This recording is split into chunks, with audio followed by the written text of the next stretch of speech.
Have you ever looked in the mirror and felt like a stranger was staring back at you? Not in a spooky, horror movie kind of way, but in a deeper, more unsettling sense. Like the person you see, the one going through the motions every day, isn't the real you. That was my life, for years. I'd wake up, get ready, go to work, come home, a perfect-looking life on the surface. But every time I caught my reflection, in a shop window or the bathroom mirror, there was this disconnect.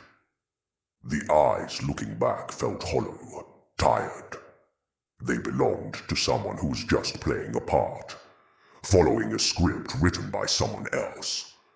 I was living a life dictated by expectations.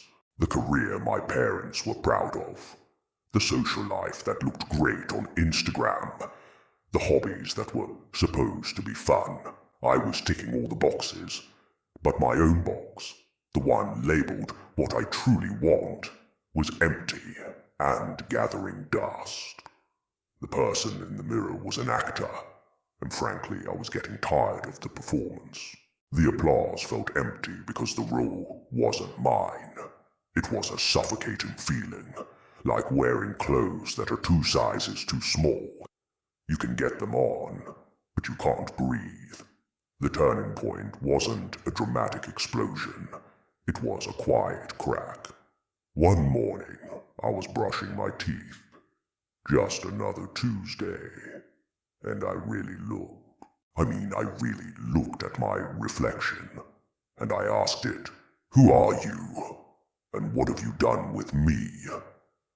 The question hung in the air, and for the first time, I didn't brush it away. I let it sit there. It was terrifying, because admitting the reflection wasn't me meant admitting that I was lost.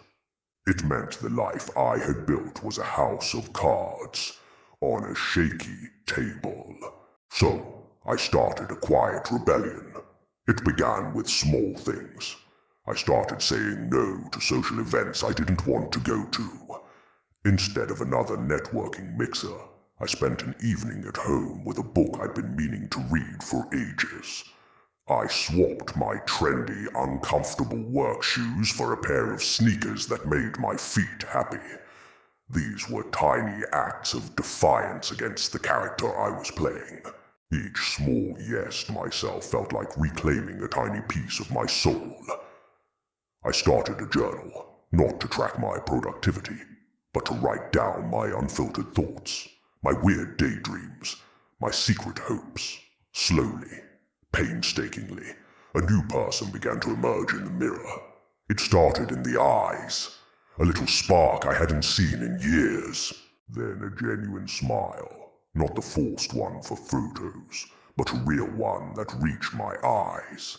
I quit the job that was draining my spirit and took a massive pay cut to work in a field I was actually passionate about. People thought I was crazy. They said I was throwing my life away.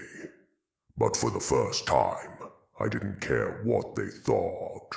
I was finally listening to the right voice, my own. The reflection was starting to look familiar again. Today, when I look in the mirror, I see me, flaws and all. There are new lines from laughing, and sometimes tired eyes from working hard on things I love.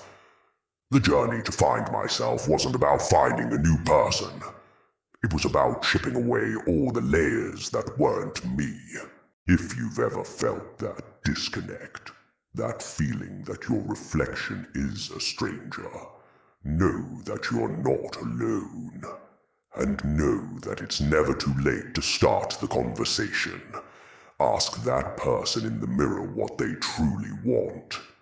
It might be the most important conversation you ever have.